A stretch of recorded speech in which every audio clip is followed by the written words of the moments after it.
Mm, Oh,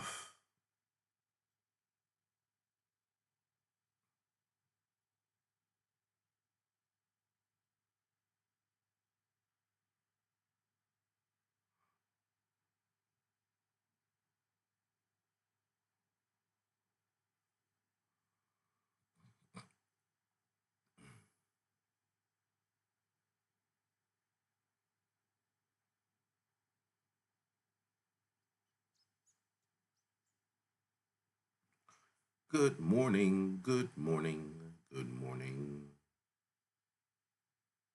good morning, good morning,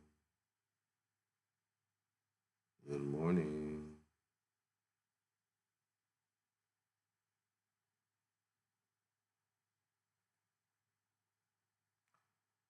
Good morning, good morning, good morning, good morning, good morning, good morning, good morning, good morning.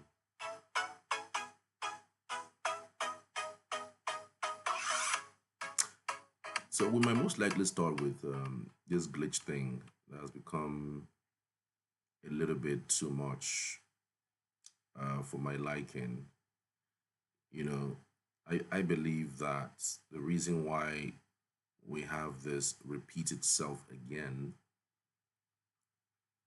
is because nothing really happened when the jam people came to announce that there's a glitch. It's saddening, really. It's saddening. And I really don't know what you guys think about it. I mean, how do you explain another glitch, another exam glitch? Exam that is as important as WAEC that's been prepared for every year, including jam. What's the glitch? And I understand that there's usually a mock exam that happens. Both jam and WAEC, do their mock exam thing. And the reason for the mock exam is to tie all the knots. If there are going to be issues, you're just going to basically tie it out, endeavor to make sure that those things don't fall out anymore. But again, we've seen a situation where that even when we have these mock exams, it looks like it's become very, very useless as far as I'm concerned. Anyways, so let's go straight to the headlines on the dailies this morning, and we're starting off on the Punch newspaper this morning. Let's start off on the Punch. On the Punch this morning, 2027 ADC caught in crossfire as Atiku Obi rivalry escalates. Obi camp accuses ADC of marginalization. Party vows level playing field. NCAM moves to prosecute Squam 1 after no fly order. Other headlines: 29 governors spent 80 billion naira on travels in 6 months. Wow, 80 billion naira on travels in 6 months. And every time people say that there is no monies in this country, I tend to laugh at them. And the same people who claim that there's no money in this country, there's no money to take care of this, no money to take care of that, they're the ones spending billions.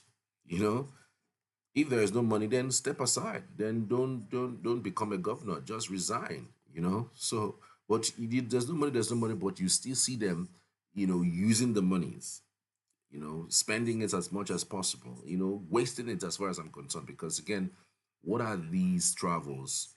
What are these specific travels? What are the importance? What are the gains of these travels on the common man? Absolutely nothing. More than 70 to 80% of the time, those travels are useless. Usually travels that are more of Uwambe, just fun. Because again, take a look at it.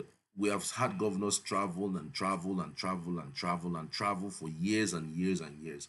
And yet we have seen nothing, absolutely nothing, happen in the whole in the whole travel thing. At least if somebody travels and comes back, there's should be something for the people to say, okay, because of this travel, this has happened. Because of this particular travel, this has happened. But over time, it has become, a crazy situation.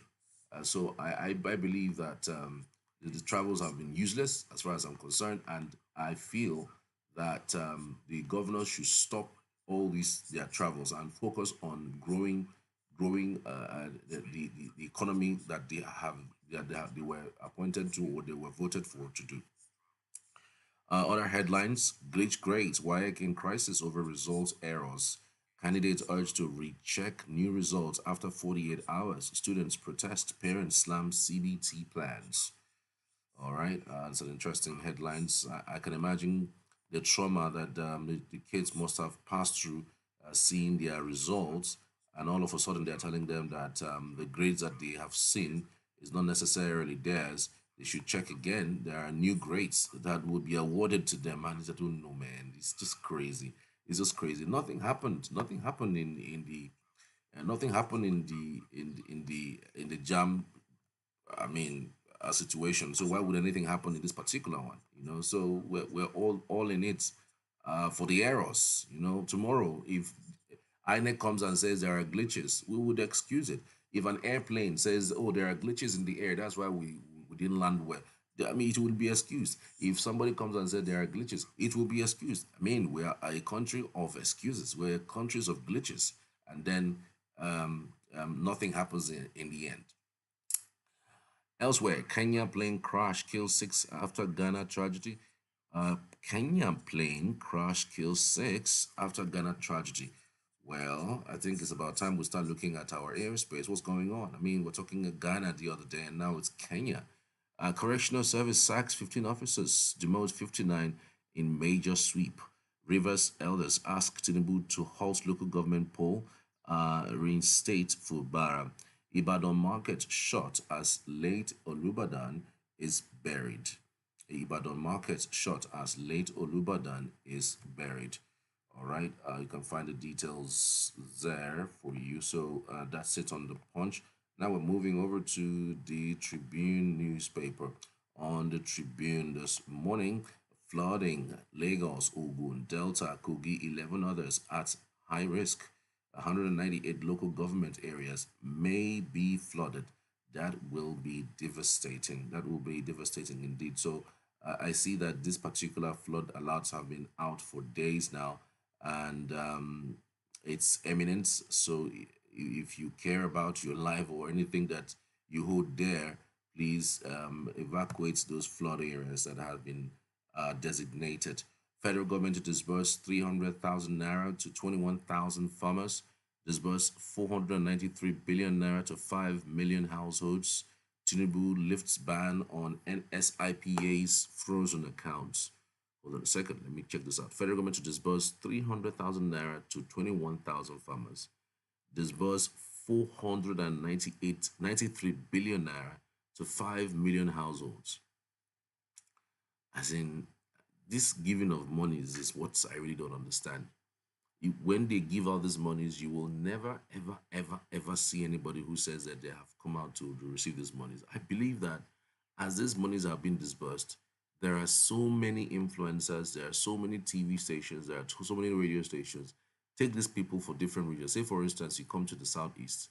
I mean, if you're giving 400 persons, let at least 100 persons come out either on radio or sponsor a program on radio, sponsor a program on TV, sponsor online platforms. Let them interview these guys who have received these monies. That way, you will make Nigerians believe what you're doing. But in a situation where they just say it on the pages of newspaper, how do we believe it? And we don't see one person who comes to say, "Oh, well, I received this. This is the amount I received. This is what I'm practically going to use it for, or maybe this is what it's actually meant for." But I mean, when there's a situation when nothing of that happens, you don't expect Nigerians to just swallow what you have said to them, especially coming from an experience of a place where a country where don't take accountability seriously.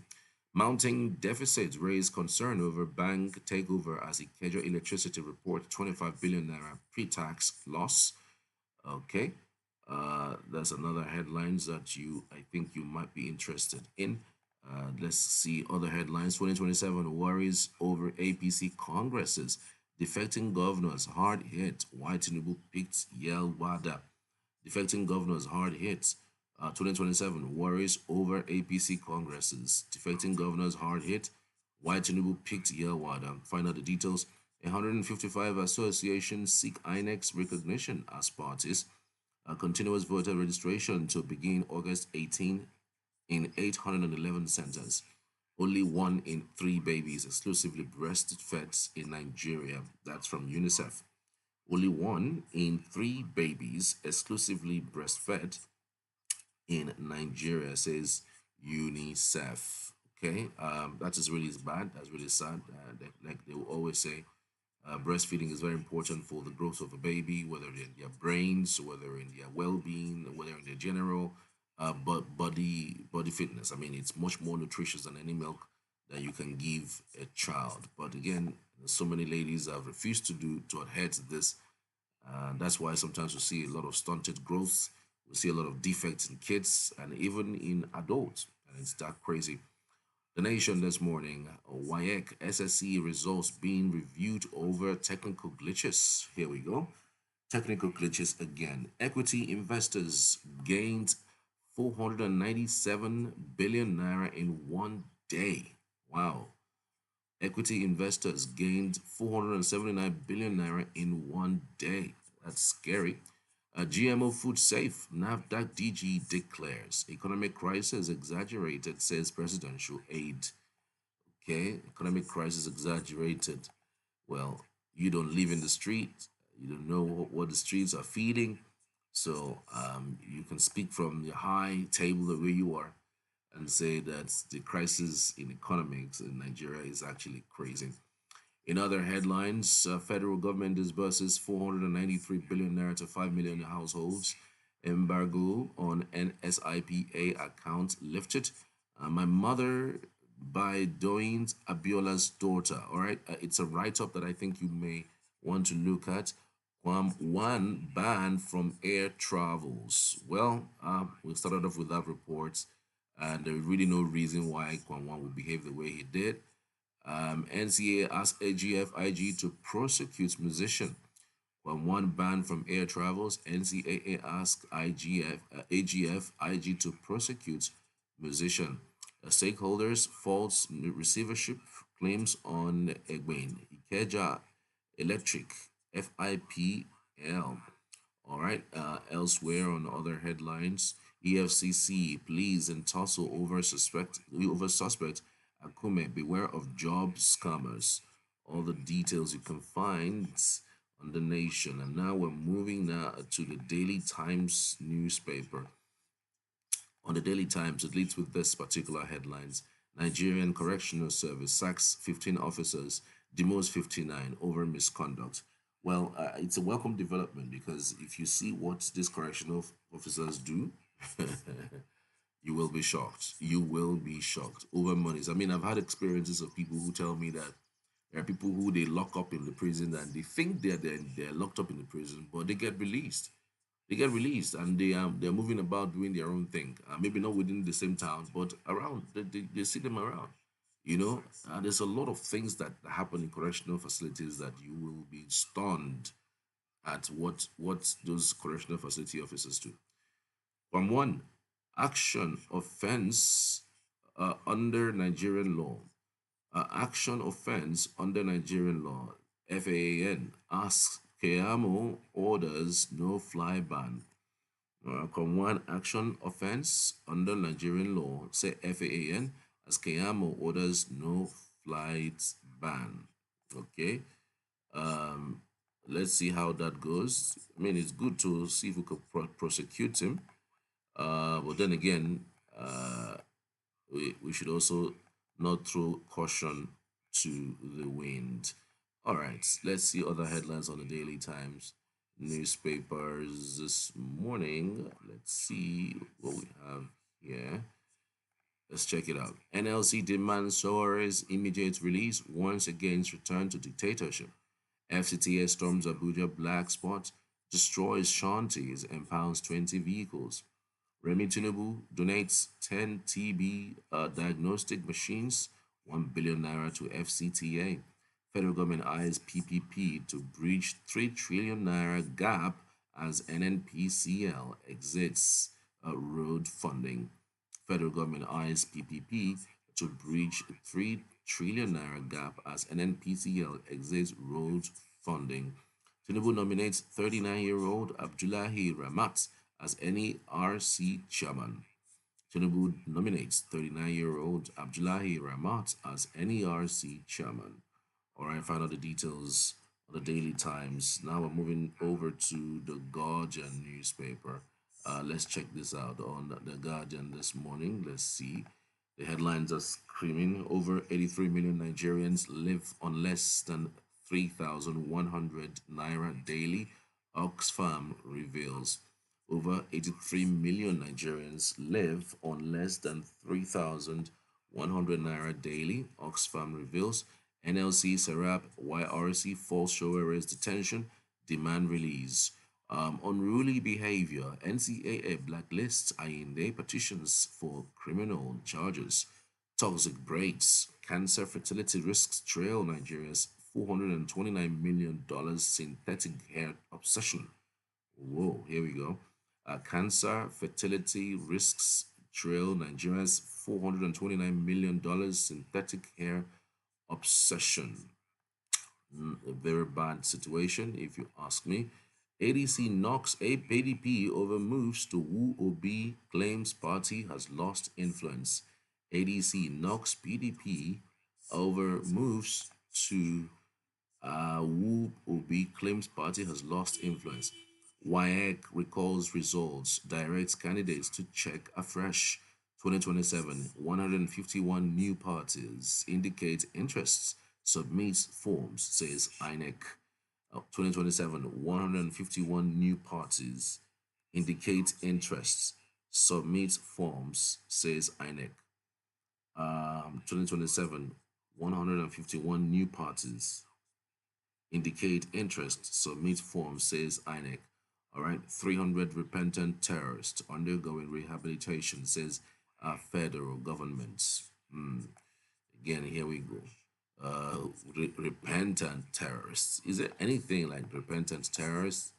Well, I don't know. You should let me know if there are anything that repentant terrorists. We hope we don't have people who relapse, go back. I don't know. I'm just saying. I'm also being careful about that though. Anyways, let's go to other headlines that we're following for you, especially as it concerns Vanguard. On the Vanguard this morning, FX forward contracts. CBN reviews legal actions against defaulters. Nigeria may break up before 2027 if, says Wardo. Telecoms blackout looms as base station operators, diesel suppliers battle. 2027, not swayed by one-term pledge. Okay, let's see what that brings. Heavy floods to hit 198 local governments in 31 states. Federal government warns more than 832 communities at risk. Over 100 major transportation routes face possible disruptions. Lagos government malls humanitarian intervention in affected communities. Roads viable slams government over victims eviction order. All right, all the details you can find on the Vanguard newspaper this morning. Still on the Vanguard, Value Jet airline drama.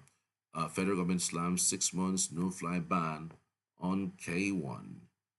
All right, federal government slams 6 months no fly ban on K1. Vanguard's health outreach revives hope for newspaper vendors. Okay, to some other headlines. WAEC apologizes over technical glitches in WASEC 2025 results. I was removed as governor for refusing to make Uba my deputy, says Ngige. Super Falcons maintain position on FIFA World Ranking, remain number 1 in Africa. WAEC apologizes over technical glitches in WASEC 2025 results. All the details you can find on the Vanguard. Now to the Daily Trust newspaper. The Daily Trust this morning, federal government puts 32 states, 832 communities on flood alerts. Food program suspension. Government declares 575,000 vulnerable. Hunger in Nigeria. Presidency disagrees with the Daily Trust editorials. Anyway, they would always disagree with the Daily Trust editorial, given that the Daily Trust has been the very critical newspaper, basically, you know, of this current administration. And here we go with this screaming headlines: protest in Zamfara over renewed bandit attack. I really don't know when people of Northwest, especially Zamfara, Sokoto, Kano, I mean, will be free from all of these bandit attack, killings here and there. It's almost seems as if the blood of Nigerians means nothing. It's madness, and it's really saddening. I must say. Still on the Daily Trust newspaper this morning, students, parents, educationists flay WAEC results review. NACON pegs 2026 Hajj fare for 8.5 million naira. NACON pegs 2026 Hajj fare for 8.5 million naira. Wow, that's some good money there. Come one's journey to no fly lists. I love the way they put the headline on one's journey to no fly list. You're practically journeying to nothing. 2027 not swayed by one term promise. ACF spokesperson speaks. All right, that's an interesting headlines, ladies and gentlemen. Really, I mean, so with Dawn, Daily Trust is actually the last paper, but let me just speak generally on these two key issues, especially as it concerns uh, the WAEC and the 2027 uh, the not swayed by a one-term promise. Look, WAEC is a very respected exam. I don't know whether it's still being respected now. I remember that it's one of the major exams. When I also wrote my, I know how important that particular WAEC is for everybody. I know how important that it was so important that in fact we have to do an extra lesson just because we're writing WAEC. WAEC is not just any kind of exam. It's an exam that breaches you into the university of, for Nigeria. Yeah, if before you transit from secondary to the university, secondary school to the university, you must have to write that exam in order for you to qualify to get into the university, and it is that important. And there's virtually and yeah, across Nigeria, it's either you have somebody that's writing it, or you have a father, or you have a brother, you have a sister, you have a cousin that is involved in writing it.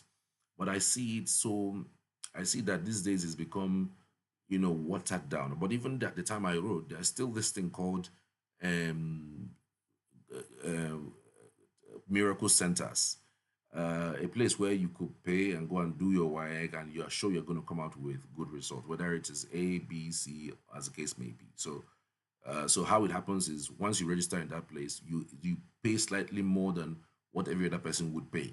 So you go to a particular center, and no matter what the exam is, they serve you with the answers. You just have to write tick, and then you are done. You are done, and then when the results are out, you are giving that particular score. So it is not necessarily a you know you can't say that, you can't point at that particular exam and say it is so so good and so important that it's a test of anybody's brain. And after all, exams generally have not really been a test of anybody's brain, of anybody's input, or of anybody's growth, or any that it's not a test that's, after you pass an exam you're going to become something in life, or you're going to succeed in life. But having said that, I mean, this glitch thing that Jam has done, I don't know if you've noticed that other exam bodies are beginning to buy into this glitch thing. Part of the reasons why I think that WAEC came out to boldly announce there is a glitch, and they're apologizing and then saying that students should check another after 48 hours to be sure whether their exams to show whether there will be a change of score. Of course, there will be a change of score because it's this is the first time we're seeing this massive failure. I mean, we're talking just over 38% that passed maths and English, and it's quite unprecedented. Last year it wasn't like this; it was a massive failure of some sort. So WAEC themselves checked themselves, and they found out that there were some places where they may have made a mistake. where they may have imputed the wrong answers to the system, and then the system detected and then marked wrong. So they're telling students to go and check. Now, the import of this discussion for me is that why should we allow people who are incompetent to still remain in office even after they may have made this kind of grave mistakes that cause the nation embarrassment? An exam that is as sacred as JAM, the Joint Admission and Matriculation Board. In fact, when you hear JAM, you hear you. I mean, there's a level you put it, but right now, with what Oloyede has done with his people, it has undermined the integrity of that JAM organization. So much so that if tomorrow they come out and announce that there is a huge glitch, they will not believe you. Everybody will be start thinking, what you did, you cried. Who knows what you have done this time? So my point here is, can there be some sanitizing? Can JAM, the leadership of JAM, be removed? Step aside, let new people take over so as to protect the integrity of that exam. That's one. Same thing with WAEC. Anybody that talks about glitch must, there must be a head must rule, either internally, or maybe the person who is leading that organization. INEC told us glitch. We swerved it. With nothing happened. The person who said there's a glitch has not told us why there was a glitch on that day for something that's as important as a presidential election. There was no glitch in other portions. There was no glitch in other elections, but for the presidential election, and there was a glitch, and we allowed it, and he's still holding on to the office. Something about these types of things is when you acknowledge that there is failure, you tell people what really happened, why there was a failure. That explanation has not been made. Just said glitch. What is the glitch? Till today, nobody has been able to explain to us what that glitch was about. That's on one hand. Secondly, we now have a jam coming to tell us glitch. Still, people are still maintaining their seats. Now we are saying why. Only God knows the next set of people or the next set of organization that will tell us there's a glitch. A lawless country, a country that cannot hold its leaders to account. I mean, there are some countries that this kinds of thing would happen as soon as the person that jam man finish crying. In fact, I'm not talking about the jam. Apart from the jam, as soon as INEC, as soon as they said there's a glitch, somebody resigns. The head himself just says, you know what, because of this thing, I'm leaving. Something that should have happened with jam, something has happened to WAEC, but because we are a people that don't hold leaders to account, and the people who even lead the country don't even care about holding people to account. So what do you expect? What do you expect? What do you expect? People do anyhow. People, run the country anyhow, and we put people, round pegs and square holes, and square holes and round pegs. You know, it's just crazy, and I don't see us, getting any better, even after 2027 election. It doesn't really matter who wins, because the rot in the system is so much that one person will not be able to fix it. I've seen people talk about the fact that, oh, Peter Obi this, Peter Obi this. You are right, though. Peter Obi has his distinct, right? But Peter Obi would just be like a Buhari, maybe slightly better than Buhari. This is the reason. Buhari was sold to us as somebody who has integrity, who never had a house while he was petroleum minister, while he was head of state. He never had anything, that he doesn't care about monies. He just have a farm. He has integrity. Blah blah blah. He's incorruptible. Blah blah blah blah blah. They use that and bombarded us. Same thing that they're doing with Peter Obi. Oh, he has integrity, never stole money while in government. This.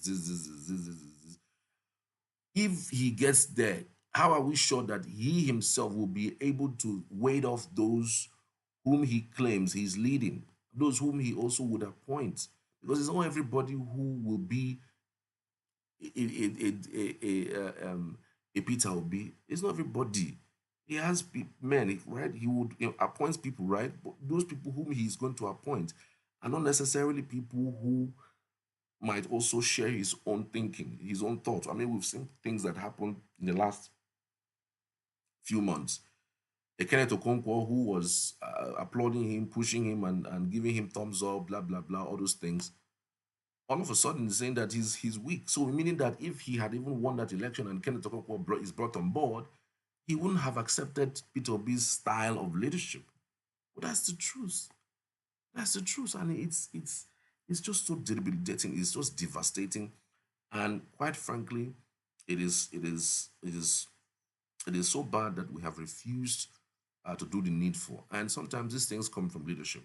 If, for instance, the presidency asks this jam guy to resign, ask INEC to resign, ask WAEC to resign, then people who are going to take over from them are going to sit up.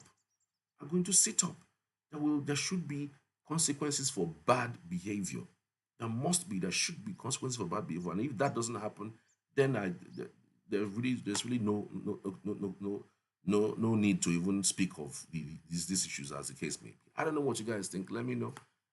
Drop your thoughts. I'd always love to hear from you. Remember, if you have anything to share with us, especially as it concerns the situation that we are faced right now, or any issues at all, you can use that number to send us a WhatsApp message, send us a text message, or even call us at any time of the day. Like I said, we are live breaking news every single day. I mean, after now, we could come on again for another breaking news. And by the way, there will be some special program coming up by 11 o'clock. It's going to be supporting the Team Water that is basically um, championed by Mr. Beast. Okay, Mr. Beast is championing Team Water. He's trying to raise $40 million to be able to get 2 million people to drink portable water across the world. And in my own way, I'm trying to support that. I'm going to come live and promote it at least for 30 minutes, 1 hour, to see to what extent my platform will be able to reach out to people who would also donate so as to reach that amount, $40 million. I think I looked at his Twitter account day before yesterday, and it says that the amount so far has crossed 10 million. So there's a there's a chance that before August 30, they would have been able to raise $40 million in order to produce get water across to 40 to 2 million people across the world who practically needs it. I want to appreciate you. Thank you coming back on air, say 11, 12, and there's a special program also I'm coming up with by 1 o'clock, and it's going to be with Tony Wachuku. We're going to be talking about the furore around the ADC, the furore around the chances of political parties, and the fact that GEJ might even join the race for 2027. There are even, conversations around the fact that the PDP might be fielding Goodluck Jonathan and Kwankwaso as vice. Goodluck Jonathan as the president and Kwankwaso as vice come 2027. And how will that really work? Will that really work good? Or would it be some flash in the pan, or more like some toy? Because again, Goodluck Jonathan hasn't come to say anything. We're just hearing speculations. Oh, Goodluck Jonathan's allies said this, and Goodluck Jonathan, for crying out loud, have so many allies around the world, and the ally may have just been speaking for himself, not necessarily somebody who who may